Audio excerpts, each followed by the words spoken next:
It was a cold, misty evening in the small town of Black Hollow. The kind of evening where the air felt heavy, like it carried secrets from another time. James had always been drawn to such places, forgotten corners of the world where history whispered its stories to those willing to listen. A local historian with a passion for uncovering hidden tales, James often spent his weekends exploring old buildings, abandoned churches, and cemeteries. This particular night, however, would change everything he thought he knew about life, death, and what lies beyond. The cemetery on the outskirts of Black Hollow wasn't exactly inviting. Overgrown weeds twisted around cracked tombstones, their inscriptions faded by time and weather. Shadows danced eerily under the pale glow of the moonlight, making the place feel alive in an unsettling way. But James didn't mind. He found beauty in decay, meaning in ruins. Tonight he had come equipped with a flashlight, a notebook, and a camera, hoping to document some of the older graves before they disappeared completely. As he wandered between rows of headstones, his boots crunching softly against the damp earth, James noticed something unusual. One grave stood out among the others, not because it was grand or ornate, but because it seemed untouched by time. The stone was still sharp-edged, the inscription clear despite its age. Kneeling down, James shone his flashlight over the words carved into the marble. Eleanor Finch, 1884, 1892. Beloved daughter, taken too soon. He sighed, feeling a pang of sadness for the young girl who had died so long ago. 8 years old. Barely enough time to live, let alone leave a mark on the world. As he reached out to brush away some dirt clinging to the base of the stone, a sound stopped him mid-motion. A sound so unexpected that it sent chills racing down his spine. It was laughter, high-pitched, almost musical, and unmistakably coming from somewhere close. James froze, his hand hovering inches above the grave. His first instinct was to look around. Surely someone else was here. Maybe kids playing a prank, or perhaps he'd imagined it. After all, cemeteries were notorious for playing tricks on the mind, but as he scanned the area, there was no one in sight. Just rows of silent graves stretching into the darkness. The laughter came again, louder this time, echoing faintly as though it were bouncing off the walls of an empty room. And then it hit him. The sound wasn't coming from above ground, it was coming from below. James's heart began to race. His rational mind told him it was impossible. Dead people don't laugh. Yet the sound persisted, growing clearer with each passing second. It wasn't menacing or cruel. It sounded innocent, even joyful, like the giggle of a child during a game of hide-and-seek. But the context made it anything but comforting. How could laughter emerge from an empty grave? Was it some kind of trick of acoustics? Or was there something far more sinister at play? Unable to resist his curiosity, James leaned closer to the grave. He pressed his ear gently against the cold stone, half expecting the laughter to stop. Instead, it grew louder, almost as if responding to his presence. Adrenaline surged through him as questions flooded his mind. Who or what was making that sound?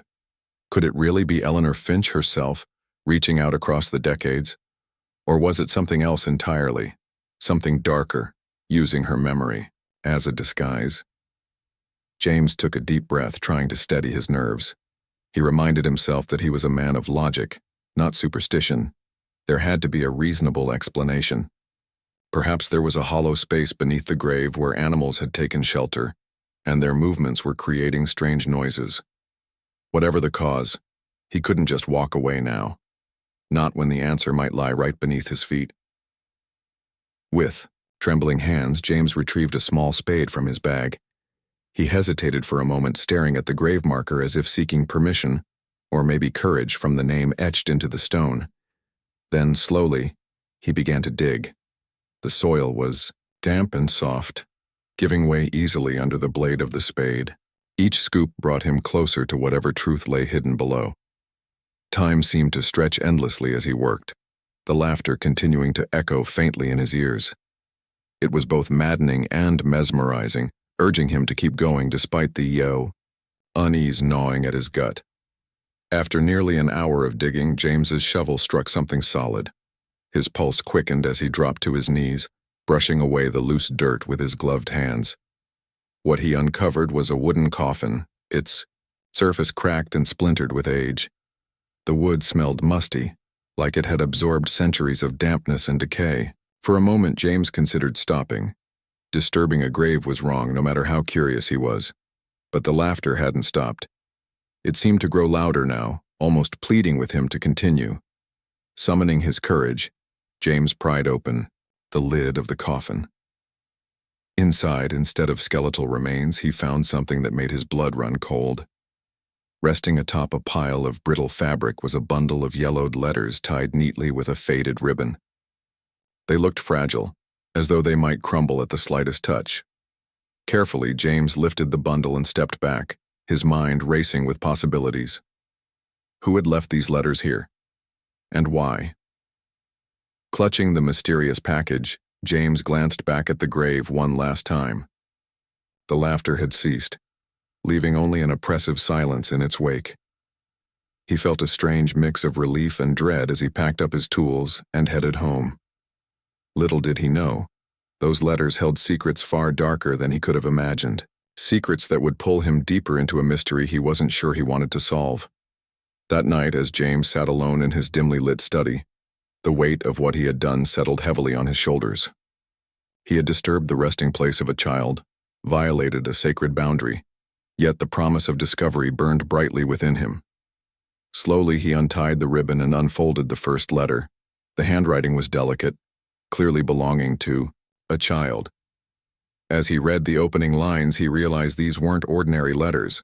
They were diary entries written by Eleanor Finch herself. What followed was a chilling account of a short life filled with wonder, fear, and ultimately tragedy. With each page, James felt himself being pulled further into Eleanor's world, a world haunted by laughter that shouldn't exist. By the time he finished reading, he knew two things for certain. The answers he sought were buried deeper than he'd anticipated, and uncovering them might cost him more than he was prepared to lose. James sat in his dimly lit study, the bundle of letters spread out on the desk before him. The room was quiet, except for the faint ticking of an old clock on the wall and the occasional creak of the wooden floorboards as they shifted with the night's chill. His mind buzzed with questions, each one more unsettling than the last. What had Eleanor Finch written about? Why were her words buried alongside her remains? And most importantly, what connection did those haunting giggles have to her story? With a deep breath, James picked up the first letter again. Its edges were brittle, the ink faded but still legible. As he read through the entries, he began to piece together a picture of Eleanor's life. She described herself as a happy child who loved playing outside, chasing butterflies, and skipping stones in the nearby creek. Her parents adored her, and she often wrote about how much fun she had helping her mother bake pies or listening to her father tell stories by the fire. For a moment, James almost forgot the grim circumstances under which these letters had been found. They painted a vivid image of innocence and joy. But then, halfway through the stack, the tone shifted abruptly. Eleanor started mentioning strange things happening around her home. At first, they seemed harmless enough. Objects moving when no one was near. Whispers drifting through the halls at night, shadows flickering in corners where none should exist. She wrote about feeling watched all the time, even when she was alone in her room. Her descriptions grew increasingly detailed and increasingly disturbing as the entries progressed. One particular passage sent chills down James's spine. "I hear laughter sometimes," Eleanor had scrawled in shaky handwriting. "It comes from the woods behind our house. It sounds nice at first, like someone having fun. But if I listen too long, it changes. It gets louder, meaner, like it wants me to follow it." James paused, staring at the page. He remembered the laughter he'd heard earlier that evening, the same sound that had led him to dig up Eleanor's grave. Was it possible that what she experienced over a century ago was somehow connected to what he had encountered tonight? Or was his mind simply drawing parallels where none existed? He continued reading, his unease growing with every word. In later entries, Eleanor confessed to being afraid of the dark. She stopped going outside after sunset, claiming that the laughter always came back stronger once the sun went down. Her parents dismissed her fears as childish imagination, telling her not to worry so much. But Eleanor didn't believe them. She knew something was wrong, something evil. The final entry was the most harrowing of all. Written just days before her death, it read, "The laughter is closer now. I can hear it inside my head even when I'm awake. It tells me things, bad things. It says I won't live much longer. I don't want to die, but I think it's right. I feel so tired, so cold. If you find this, please help me. Please stop it." James set the letter down, his hands trembling. The room felt colder now, though he couldn't explain why. He glanced toward the window, half expecting to see shadowy figures lurking outside. Nothing moved except the swaying branches of a tree caught in the wind. Still, the weight of Eleanor's words lingered in the air, pressing down on him like a physical force. For hours, James sat there, rereading the letters and trying to make sense of what he'd uncovered. There was no logical explanation for how they ended up in her coffin, or why they described events so eerily similar to what he himself had experienced. The laughter, the sense of being watched, the creeping dread. It was as if Eleanor's ghost, or whatever presence haunted her, had reached across time to pull him into her nightmare. By dawn, exhaustion finally caught up with him. Slumping, back in his chair, James closed his eyes and tried to clear his mind. But sleep wouldn't come. Every time he drifted off, he'd jerk awake to the sound of faint giggling echoing in his ears. It wasn't real. He knew that. But it felt real enough to keep him alert, his heart pounding as though danger lurked just beyond the door. When morning arrived, gray light filtered through the curtains, casting long shadows across the room. James decided he needed answers, and fast. If Eleanor's writings held any truth, then whatever had tormented her might still be active. And if that was the case, he couldn't ignore it, not when children's lives could be at stake. His first step was to visit the local library, hoping to find records or newspaper clippings about Eleanor's death. Black Hollow was a small town, and its history was well documented. After spending hours poring over dusty archives, James discovered something that made his blood run cold. Eleanor hadn't been the only child to die mysteriously in those woods. Over the years, several others had met similar fates, all marked by unexplained laughter followed by sudden tragedy. One article stood out in particular. It told the story of a boy named Thomas Reed, who vanished without a trace in 1923. Witnesses claimed they saw him running toward the forest, laughing hysterically, as if chasing an invisible friend. His body was found days later, lying peacefully, beneath a tree. Like Eleanor, there was no apparent cause of death. The coroner's report simply stated, "Death by unknown means." Another case involved a girl named Mary Collins who died in 1957. Neighbors reported hearing laughter coming from her bedroom late at night. When her parents checked on her, they found her unconscious, clutching her favorite doll. She never woke up. Again, doctors were baffled. No illness, no injury, just silence where life had once been. As James pieced together these fragments of history, a pattern emerged. Each victim was young, innocent, and seemingly healthy. Each death occurred near the woods where Eleanor had lived. And each incident was preceded by laughter that no one could explain. By the time James left the library, his head was spinning. He realized he was dealing with something far bigger than he'd anticipated. This wasn't just about Eleanor Finch. It was about a curse, a malevolent force that preyed on children, luring them with happiness before snuffing out their lives. But why? And how had it persisted for so long? On his way home, James passed by the cemetery where he'd unearthed the letters.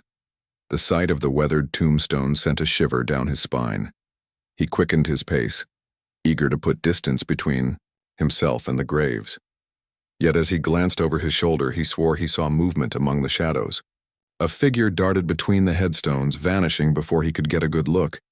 Shaking his head, James told himself it was just his imagination. Fatigue and stress were getting the better of him. That night, however, the figure returned in his dreams.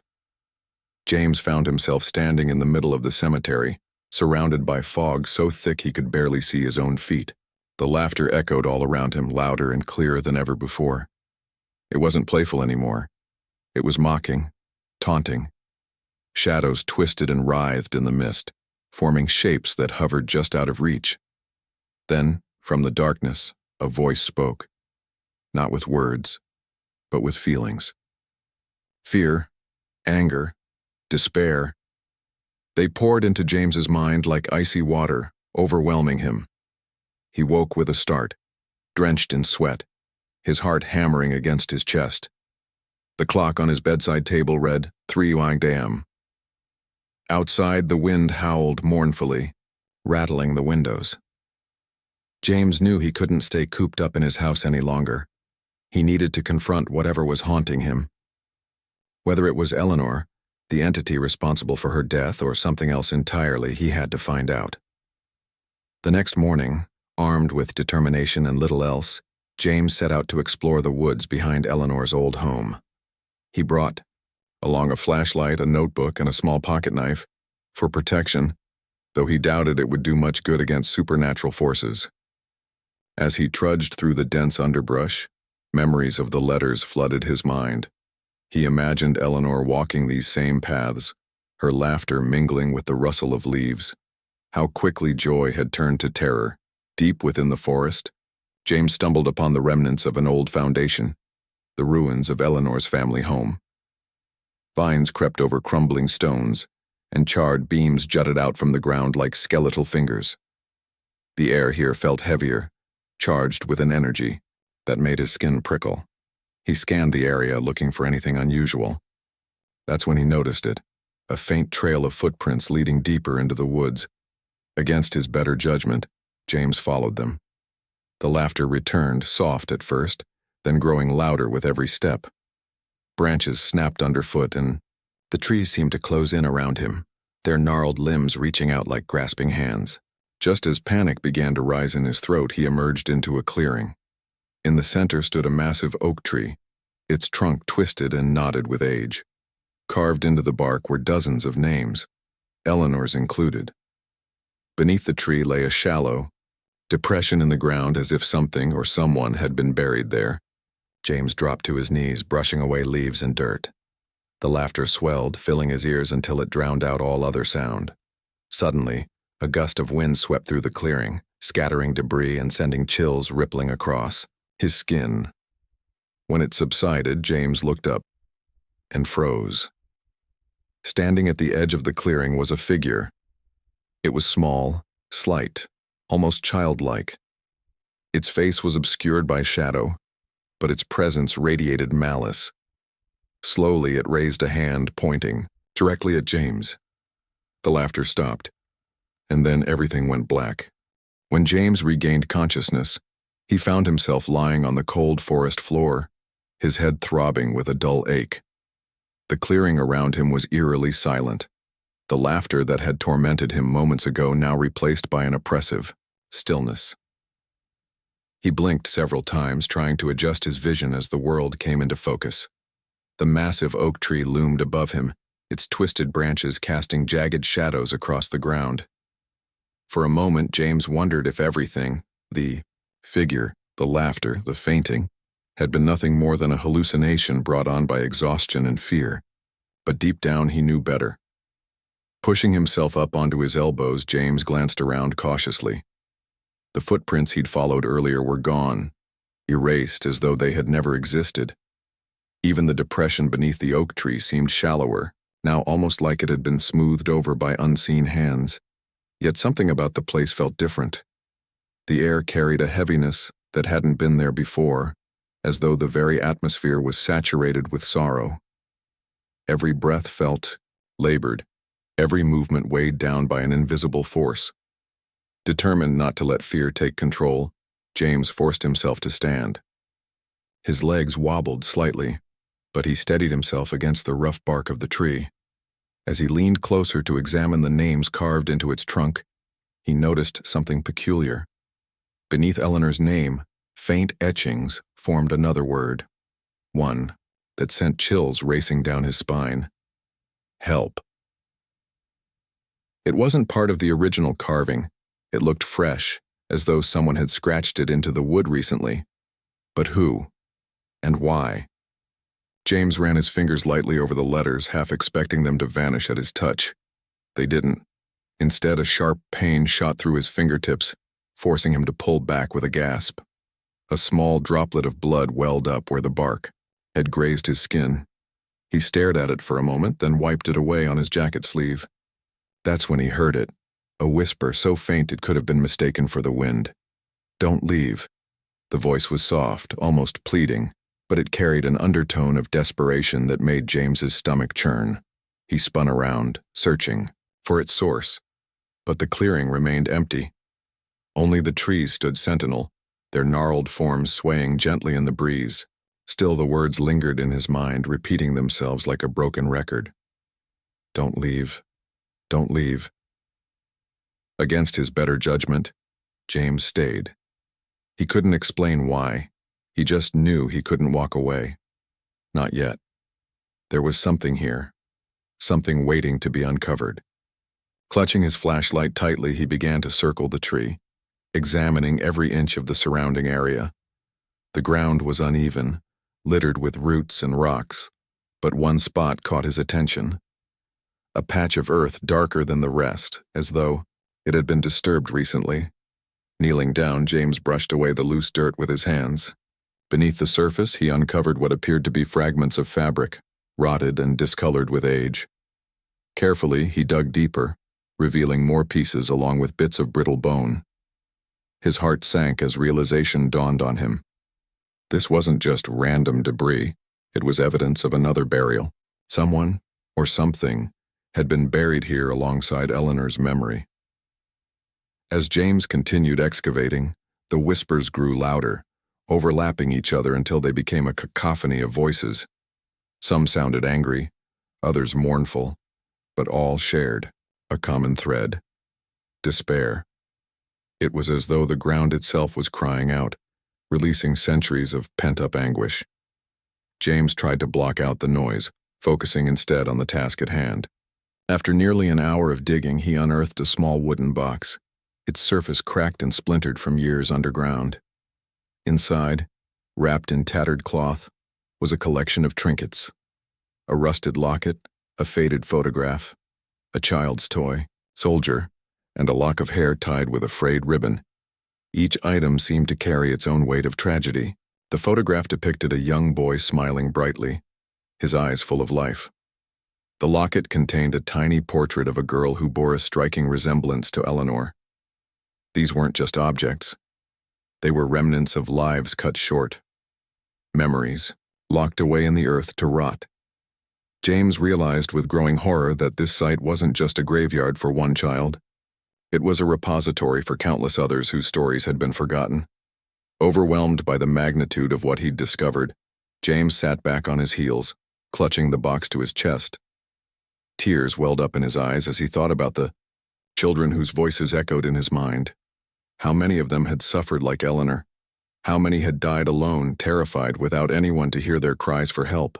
The injustice of it all burned within him, fueling a resolve he hadn't felt before. He couldn't leave them here. Not anymore. If there was any chance of giving these lost souls peace, he owed it to them to try. But how? What could he possibly do against a force that had thrived for over a century, preying on innocence and feeding on fear? James knew he needed guidance, someone who understood the supernatural better than he did, someone who could help him navigate the darkness he had stumbled into. The next morning, after a restless night spent poring over the contents of the box, James decided to seek out Clara Whitmore, a local spiritualist known for her knowledge of folklore and rituals. Though skeptical of such practices himself, he had heard whispers about Clara's abilities from townsfolk. Some claimed she could communicate with spirits. Others said she had banished malevolent entities from homes plagued by misfortune. Whether or not those stories were true, James had no choice but to trust her, if only because he had nowhere else to turn. Clara lived in a secluded cabin on the far side of Black Hollow, surrounded by dense woods. Smoke curled lazily from the chimney, and the scent of burning herbs wafted through the air as James approached. Knocking hesitantly on the door, he waited, unsure of what to expect. When Clara answered, she studied him with piercing gray eyes that seemed to see straight through him. Her silver hair framed a face lined with age and wisdom, and her presence exuded both warmth and authority. "I've been expecting you," she said simply, stepping aside to let him in. James frowned, confused. "Expecting me?" Clara nodded, gesturing toward a chair by the fireplace. "Sit. You'll need your strength for what's ahead." Reluctantly, James obeyed, setting the box on the table between them. Without prompting, he recounted everything, from the laughter in the cemetery to the discovery of Eleanor's letters and the artifacts buried beneath the oak tree. Clara listened intently, her expression unreadable. When he finished, she leaned forward, her gaze fixed on the items in the box. "You've awakened something ancient," she said finally, her voice low and steady. "Something that doesn't belong in this world." James swallowed hard, dread pooling in his stomach. "Can it be stopped?" Clara hesitated, weighing her words carefully. "Perhaps, but not without great risk. Whatever this entity is, it feeds on fear and despair. To defeat it, you must confront it directly, and that means facing your own fears as well." She explained that the entity likely originated from a curse placed on the land long ago, possibly tied to some forgotten tragedy. Over time, it had grown stronger, drawing power from the suffering it inflicted. Breaking the cycle would require performing a cleansing ritual designed to sever its connection to the physical realm. However, such rituals were dangerous and required specific components: salt, sage, iron, and a personal belonging from one of the victims. James nodded grimly, already aware of the stakes. "What happens if I fail?" Clara's silence spoke volumes. Finally, she said, "Then it will claim you too, and the cycle will continue." Though the prospect terrified him, James refused to back down. If there was even the smallest chance of ending the nightmare, he had to take it. For Eleanor, for the other children, and for anyone else who might fall victim to the entity's wrath. With Clara's guidance, he prepared himself mentally and physically for the task ahead. That evening, armed with the materials Clara had provided, James returned to the clearing beneath the oak tree. The sun had dipped below the horizon, leaving the forest cloaked in shadow. As he approached the site, the laughter returned, softer this time but undeniably present. Ignoring the chill creeping up his spine, James set to work, following Clara's instructions meticulously. He drew a large circle in the dirt using salt and placed bundles of smoldering sage at each cardinal direction. At the center of the circle, he laid the locket and photograph from the box, anchoring them with a piece of iron. Standing within the protective barrier, James began reciting the incantation Clara had taught him. The words felt foreign on his tongue, ancient and powerful. With each repetition, the air grew heavier, charged with electricity. Shadows danced at the edges of the clearing, twisting and writhing as though alive. The laughter escalated into a deafening roar, mingling with guttural growls and anguished screams. Suddenly, the figure from his earlier encounter reappeared, materializing just outside the circle. Its form was clearer now, a gaunt skeletal creature with hollow eyes that glowed red. It lunged toward James, clawing at the salt barrier, but the line held firm. Summoning every ounce of courage, James kept chanting, his voice rising above the chaos. The entity shrieked, thrashing violently as tendrils of black smoke erupted from its body, dissipating into the night. With one final desperate cry, the creature collapsed, dissolving into nothingness. The clearing fell silent, the oppressive weight lifting instantly. The laughter was faint, almost like a whisper carried by the wind, but it was enough to send James's heart racing all over again. He stood frozen in the clearing, his breath catching in his throat as he strained to pinpoint its source. It wasn't coming from the oak tree or the ground where he'd performed the ritual. It seemed to drift through the air itself, bouncing between the trees and fading into the shadows. For a moment he wondered if he had imagined it. After all, hadn't he just banished the entity? Hadn't the ritual worked? But deep down, James knew better. The laughter wasn't gone. It was retreating, regrouping, perhaps even mocking him. Whatever force he had confronted earlier wasn't destroyed. It had merely been weakened. And now it was watching, waiting for its chance to strike back. Clutching the locket tightly in his hand, James forced himself to move. His legs felt like lead, each step heavier than the last, but he couldn't stay in the clearing any longer.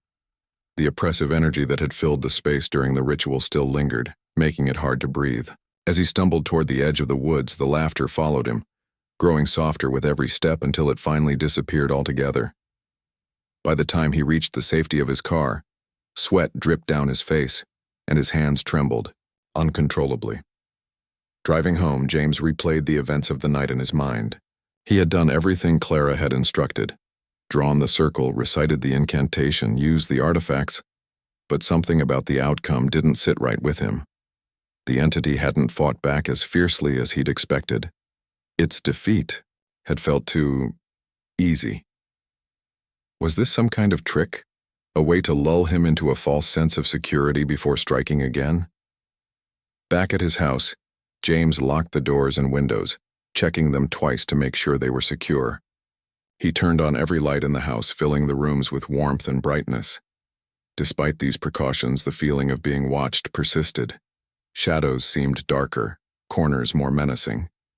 Even the familiar creaks and groans of the old building sounded louder, sharper, as though the walls themselves were alive. Sitting at his desk, James opened the box containing the artifacts once more. He examined each item carefully, searching for clues he might have missed. The locket still held the tiny portrait of the girl who resembled Eleanor, her wide eyes staring up at him with an expression that could only be described as pleading. The photograph of the boy showed no signs of wear despite its age, as though it had been preserved deliberately. And then there was the lock of hair, tied neatly with the frayed ribbon. Something about it nagged at him, though he couldn't quite put his finger on what. It wasn't until he flipped the photograph over that he noticed the writing on the back. Thomas Reed, 1923. James's stomach dropped. That name, he recognized it from the newspaper article he'd read in the library. Thomas had been one of the children who died mysteriously near the woods, lured away by laughter before vanishing without a trace. Suddenly, the connection clicked into place. These weren't random objects, they belonged to specific victims whose deaths were linked to the entity. Each artifact represented a life stolen, a soul trapped in limbo. James realized then that the ritual hadn't been enough. Breaking the curse required more than simply severing the entity's connection to the physical realm. It demanded justice for those it had wronged. The spirits of the children needed closure, a way to move on from the suffering inflicted upon them. Until that happened, the entity would continue to exist, feeding off their pain and fear. Determined to finish what he had started, James decided to return to the library the next morning. If he wanted to help the children, he needed to learn everything he could about their lives and their deaths. Armed with a renewed sense of purpose, he spent hours poring over records, piecing together fragments of history buried beneath layers of time. He discovered that Thomas Reed's disappearance had caused widespread panic in Black Hollow. Search. Parties scoured the woods for weeks, but no trace of him was ever found. Neighbors whispered about strange lights seen in the forest at night and eerie laughter echoing through the trees. Some claimed they saw shadowy figures darting between the trunks, always just out of reach. When Thomas's body was eventually discovered beneath a tree, authorities ruled his death accidental, citing exposure as the cause. But James knew better. The details matched Eleanor's story too closely to be coincidence. Next, he turned his attention to Mary Collins, the girl who died in 1957. Her case was equally baffling. Witnesses reported hearing laughter coming from her bedroom late at night, followed by screams that abruptly cut off. When her parents rushed in, they found her unconscious, clutching her favorite doll.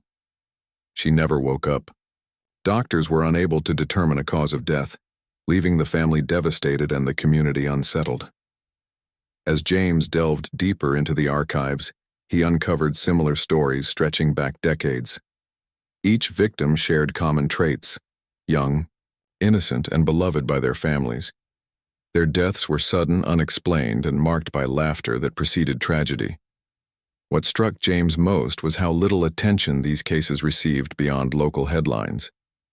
Over time, the victims were forgotten, their stories reduced to footnotes in the town's history. It was as though the entity thrived on obscurity, hiding in plain sight while continuing its reign of terror. By the time James left the library, his head spun with information overload. He drove home in silence, the weight of responsibility pressing down on him like a physical force. He knew what he had to do next: visit the families of the victims, ask questions, and gather whatever personal belongings he could find. Only then could he perform a second ritual, one designed not just to weaken the entity, but to free the trapped souls. His first stop was the home of Martha Hargrove, an elderly woman who lived on the outskirts of town. According to his research, she had been a neighbor to Eleanor Finch during her lifetime. Though hesitant at first, Martha agreed to speak with James after learning about his intentions.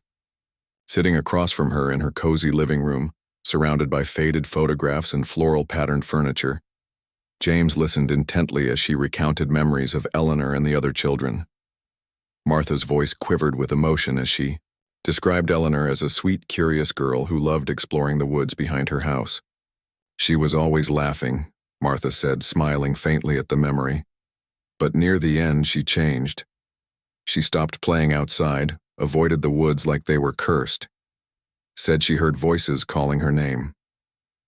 When James asked about the laughter, Martha grew visibly uneasy. "It wasn't natural," she whispered, glancing nervously toward the window. "Started around the time Eleanor got sick. At first we thought it was kids playing pranks, but it kept going.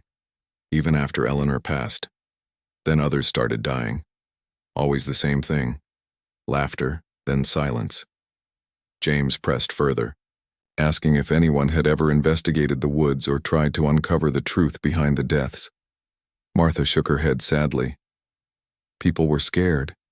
They didn't want to talk about it, just buried their grief and moved on.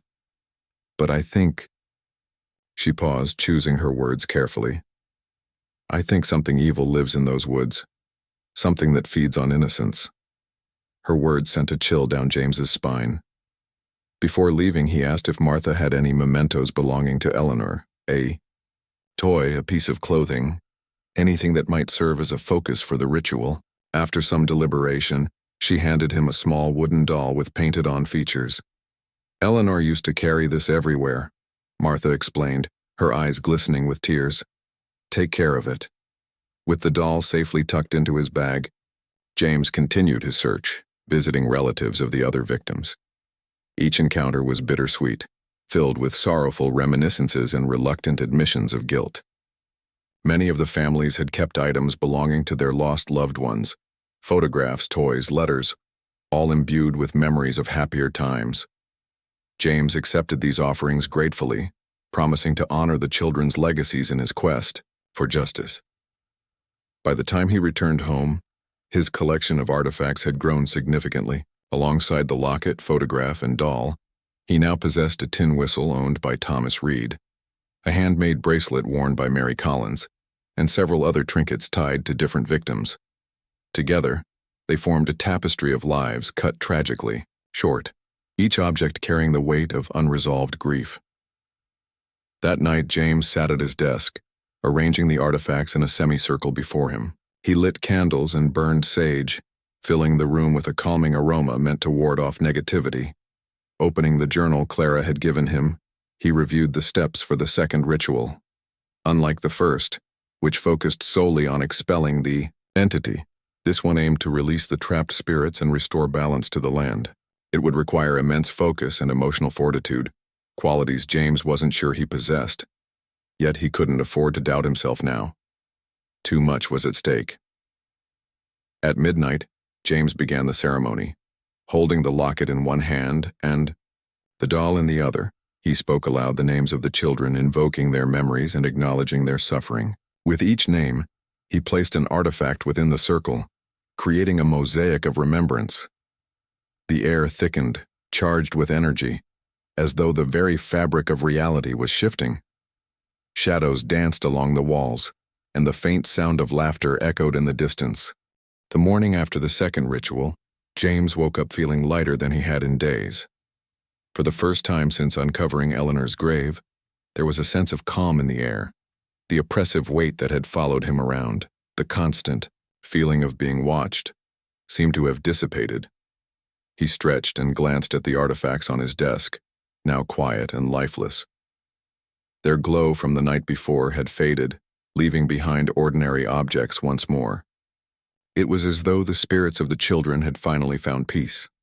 But as James made his way downstairs to brew a pot of coffee, doubt began creeping back into his mind. If the ritual had truly worked, why had he heard laughter again? That faint, distant giggle lingering in the woods, it didn't make sense. Shouldn't the entity be gone for good? Or was it merely biding its time, regrouping before striking again? Determined not to let paranoia take hold, James decided to revisit the clearing beneath the oak tree. He needed to see for himself whether the land felt different, whether the dark energy that had plagued it for so long had truly been cleansed. Armed with his flashlight, journal, and a small satchel containing salt and sage just in case, he set out toward the woods. The journey through the forest was uneventful, at least at first. Birds chirped overhead, sunlight filtered through the canopy, and the air smelled fresh, like rain-soaked earth. But as James approached the clearing, an uneasy feeling settled over him. The closer he got, the heavier the atmosphere became. By the time he reached the massive oak tree, the cheerful sounds of nature had vanished entirely, replaced by an eerie silence. Standing in the center of the clearing, James scanned the area carefully. The ground where he'd performed the rituals looked untouched, but something about the place felt off. The tree itself seemed darker somehow, its twisted branches reaching out like skeletal fingers. Even the names carved into its trunk appeared sharper, as if they'd been freshly etched overnight. James knelt down, brushing his hand across the soil. It was cold, unnaturally so, sending a shiver up his spine. As he stood back up, he noticed something glinting near the base of the tree, a shard of glass partially buried in the dirt. Picking it up, he examined it closely. It wasn't ordinary glass, it looked like a fragment of an old mirror, its surface clouded with age, yet still reflective enough to catch the light. Turning it over in his hands, James realized it must have been part of whatever ritual or curse had originally awakened the entity. A sudden gust of wind swept through the clearing, carrying with it the faintest trace of laughter. James froze, his grip tightening on the shard of glass. The sound was unmistakable, childlike, playful, but laced with malice. It wasn't coming from one direction. It seemed to surround him, bouncing off the trees and closing in like a suffocating blanket. His heart began to race as the temperature plummeted, frost forming on the grass beneath his feet. "Show yourself," James shouted, his voice trembling despite his attempt to sound brave. The laughter grew louder, echoing in his ears until it drowned out all other noise. Shadows twisted and writhed at the edges of the clearing, taking shape but never fully materializing. James clutched the shard tightly, raising it like a weapon. Whatever was happening, he refused to run this time. And then, without warning, the figure appeared. Not the gaunt, skeletal creature he'd faced during the first ritual, but something far more disturbing. This time it took the form of a child, a girl with hollow eyes and a wide, toothy grin that didn't reach her face. She wore tattered clothes, her hair matted and tangled, and her movements were jerky, unnatural. James recognized her immediately. Eleanor Finch. Her lips parted and the laughter spilled forth, not joyful but sharp and piercing like shards of broken glass scraping against metal. She tilted her head, staring at James with an expression that was both curious and cruel. "You think you can stop me?" she asked, her voice high-pitched but layered with others, overlapping and discordant. "You think your little tricks will send me away?" James staggered backward, his mind struggling to process what he was seeing. This wasn't Eleanor, or at least not entirely. The entity had taken her form, twisting her innocence into something monstrous. I don't want to hurt you, he said, his voice shaking. I just want to help. The ghostly figure laughed again, the sound reverberating through the clearing. Help? She mocked, tilting her head further until it looked almost dislocated. You've already helped me. You freed me. What do you mean? James demanded, his fear giving way to anger. I released the children. I severed your connection to them. You should be gone. Eleanor's smile widened grotesquely, revealing rows of jagged teeth. Oh, they're free, she replied, her tone dripping with mockery. But I'm stronger now, stronger than ever, thanks to you. James's blood ran cold. The realization hit him like a punch to the gut. The rituals hadn't banished the entity. They had unleashed it, by gathering the artifacts and calling upon the memories of the victims. He had inadvertently fed the entity power, allowing it to manifest more fully in the physical world. Everything he'd done, all the pain he'd endured, all the sacrifices he'd made had only made it worse. No, James whispered, backing away slowly. That's not possible. Oh, it's very possible, Eleanor sneered, taking a step forward. Her body flickered, shifting between the innocent child she once was and the malevolent force she had become. You thought you could play hero, but you're nothing but another pawn in my game, another toy to break. Desperation surged through James. He couldn't let this happen, not after everything he'd been through. Summoning every ounce of courage, he hurled the shard of mirror at the apparition. It struck her chest, passing right through her translucent form and embedding itself in the trunk of the oak tree. For a brief moment, the laughter stopped, replaced by a guttural scream of pain. Seizing the opportunity, James grabbed a handful of salt from his satchel and flung it in a circle around himself. The entity recoiled, its form wavering as though repelled by the barrier. Stay back, James yelled, his voice steadier now. I won't let you win. Eleanor's grin faltered, replaced by a look of pure hatred. This isn't over, she hissed, her voice low and venomous. Not while you live. Before James could respond, the figure dissolved into smoke, vanishing into the air. The clearing fell silent once more, the oppressive energy lifting instantly. Breathing heavily, James collapsed to his knees, clutching his chest as his heart pounded wildly. He had survived for now, but he knew the battle was far from finished. When he returned home later that afternoon, James pored over Clara's notes, searching for answers. There had to be a way to permanently destroy the entity, to undo the damage he had unwittingly caused. Buried deep within the pages of her journal, he discovered a passage detailing an ancient rite known as the binding. Unlike the cleansing rituals he'd performed earlier, this one required a personal sacrifice, a piece of the practitioner's soul, to seal the entity away forever.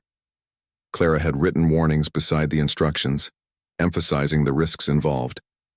Performing the binding would leave James vulnerable, potentially trapping him alongside the entity in eternal limbo. Yet, as he read through the steps, he realized it might be the only option left.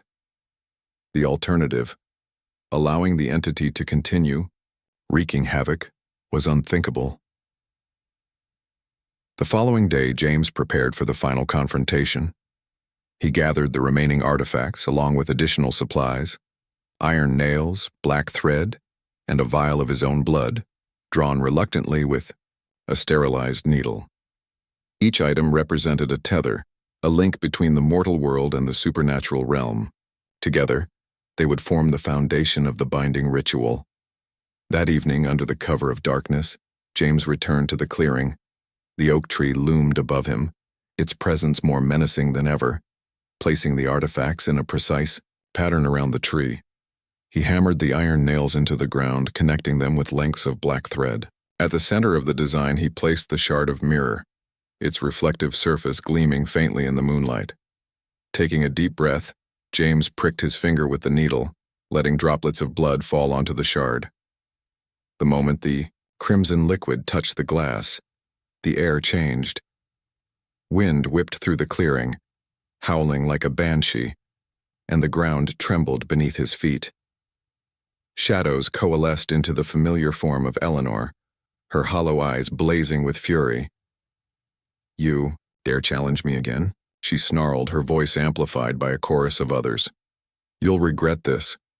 "I already do," James admitted, his voice steady despite the chaos swirling around him. "But I won't let you hurt anyone else."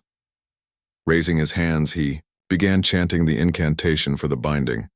The words felt foreign on his tongue, vibrating with power that resonated through his entire body.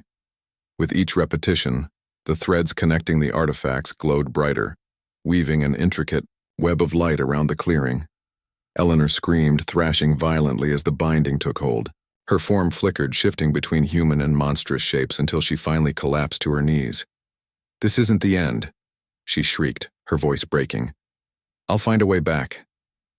"It is for now," James replied, his voice firm. "And when you do return, I'll be ready."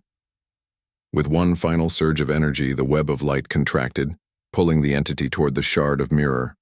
In an instant, it was gone, sealed inside. The days following the binding ritual passed in a haze for James. Physically, he was exhausted. His body ached from sleepless nights and relentless tension. Emotionally, however, he felt lighter than he had in months. The oppressive weight that had clung to him since uncovering Eleanor's grave seemed to have lifted entirely. For the first time, he could walk through the woods without hearing laughter or feeling the prickle of unseen eyes on his back. The town of Black Hollow itself appeared brighter, as though a long-hidden shadow had finally been banished. Yet, despite this newfound sense of peace, James couldn't shake the lingering unease gnawing at the edges of his mind. He had sealed the entity inside the shard of mirror, but how secure was that prison? Could it hold forever? And what about the warnings Clara had written in her journal? The risks of performing such powerful magic? Every morning when he woke up, he half expected to hear giggling echoing through his house or see spectral figures lurking in the corners of his vision. But nothing came. The silence was almost deafening.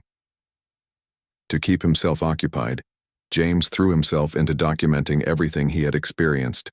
Sitting at his desk late into the night, he wrote page after page detailing the rituals, the artifacts, and the horrifying encounters with the entity. He included sketches of the oak tree, the clearing, and even rough drawings of Eleanor's shifting forms. It wasn't just for posterity. Writing it all down helped him process what had happened. As he flipped through the completed pages one evening, he realized he had created something more than a personal record. It was a warning, a guide for anyone who might stumble upon the same nightmare in the future. But there were moments when doubt crept in. What if sealing the entity hadn't worked? What if it was still out there biding its time before breaking free again? These thoughts plagued him during quiet hours, especially when he sat alone in his study surrounded by the remnants of his ordeal. To reassure himself, James kept the shard of mirror locked away in a small iron box, hidden deep in his closet. He checked it obsessively, ensuring the seal remained intact. Each time he found the glass unchanged, cloudy, reflective, and eerily silent. One afternoon, while organizing his notes, James stumbled upon an entry in Clara's journal he hadn't noticed before. It was scrawled hastily in the margins of a page detailing protective spells. "Binding is not destruction. It is delay." The words sent a chill racing down his spine. Delay, not permanent, not final, just postponed. He stared at the sentence for a long time, his stomach sinking. As the implication sank in, had he merely delayed the inevitable? Was the entity destined to return someday, stronger and angrier than ever? Determined to find answers, James decided to visit Clara again. Though she had initially warned him against meddling further, he hoped she might offer some insight, or at least confirm whether the binding would hold. When he arrived at her cabin, she greeted him with a knowing look, as though she had anticipated his visit. "You've done well," she said simply, gesturing for him to sit. "But you're troubled." James nodded, pulling out the iron box containing the shard of mirror. "I bound it," he explained, placing the box on the table between them. "But I don't know if it's permanent. Your journal says bindings are temporary." Is that true? Clara sighed, her expression somber. Yes. A binding is a stopgap, not a solution. Entities like the one you faced aren't easily destroyed. They're fragments of something ancient, rooted in pain and fear. Binding traps them, but it doesn't erase their essence. Over time, they can break free. How long does it last? James asked, his voice barely above a whisper. That depends, Clara replied, on the strength of the ritual, the resolve of the practitioner, and the nature of the entity itself. Sometimes years, sometimes decades. Rarely longer. James felt his heart sink. Years or even decades weren't enough. Eventually the entity would return, and someone else would have to face it. Someone less prepared, less knowledgeable. The thought weighed heavily on him. There's another option. Clara continued hesitantly, her gaze fixed on the box. A way to ensure the entity never returns. What is it? James demanded, leaning forward eagerly. To destroy it completely, Clara said, her voice low and steady. You must become its anchor. By tying yourself to the binding, you prevent it from escaping, but at a cost. You'll be trapped alongside it, unable to move on. James recoiled, horror washing over him. You mean sacrifice myself? Clara nodded slowly. It's rare for anyone to choose that path. Most prefer to delay the inevitable rather than condemn themselves to eternal limbo. But if you truly want to end this cycle, permanently, that's the price. Silence fell between them as James absorbed her words. The idea of sacrificing himself was terrifying, yet it also offered a strange kind of solace. If choosing to stay behind meant protecting others, if it meant sparing innocent children from suffering the same fate as Eleanor and the others, wasn't it worth it? After a long pause, James spoke. If I did this, would it work? Would it really end it? It would, Clara confirmed. But once made, the choice cannot be undone. Are you ready for that? James didn't answer immediately. Instead, he spent the next few days wrestling with the decision. He revisited the artifacts, read through his notes, and walked the woods where so much tragedy had unfolded. Each step reinforced his resolve. He couldn't let the entity escape again. Too many lives had already been lost. On the 7th day, James returned to Clara's cabin. His expression was resolute, his jaw set with determination. I'm ready, he told her. Tell me what I need to do. Clara studied him carefully, searching his face for doubt. Finding none, she nodded. Very well. But remember, this isn't just about courage, it's about acceptance. Once the ritual begins, there's no turning back.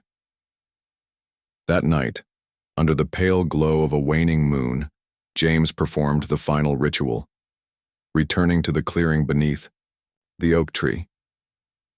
He arranged the artifacts in a circle around the shard of mirror just as before. This time, however, he added a new element, a lock of his own hair, tied with black thread and placed directly atop the shard. Standing within the circle, he began chanting the incantation Clara had taught him, his voice steady despite the storm raging within him. As the ritual progressed, the air grew heavy, charged with electricity. Shadows twisted and writhed, forming shapes that lunged toward him but were repelled by the barrier of salt and iron. The laughter returned, louder and angrier than ever, mingling with guttural screams and desperate pleas. Through it all, James kept chanting, his focus unbroken. When the final words left his lips, the ground trembled violently. The artifact-laden threads glowed brightly, weaving together into a brilliant web of light. The shard of mirror pulsed with energy, drawing James inexorably closer. He stepped forward, reaching out to touch the glass, and in an instant he was gone. The clearing fell silent. The oppressive energy vanished, replaced by a profound stillness. The oak tree stood tall, its branches swaying gently in the breeze. For the first time in over a century, the land felt truly at peace. Back in town, life went on as usual. People laughed, children played, and the forest remained undisturbed. No one noticed the absence of the historian who had once wandered its depths, chasing whispers of the past. Yet deep within the woods, beneath the roots of the ancient oak, a shard of mirror lay buried, its surface dark and silent. And somewhere beyond it, James lingered, bound eternally to the entity he had sworn to defeat. His sacrifice ensured that the laughter would never haunt Black Hollow again. But every now and then, on quiet nights when the wind rustled through the trees, those who listened closely swore they heard faint murmurs drifting through the air. Words spoken softly, almost tenderly, "Thank you.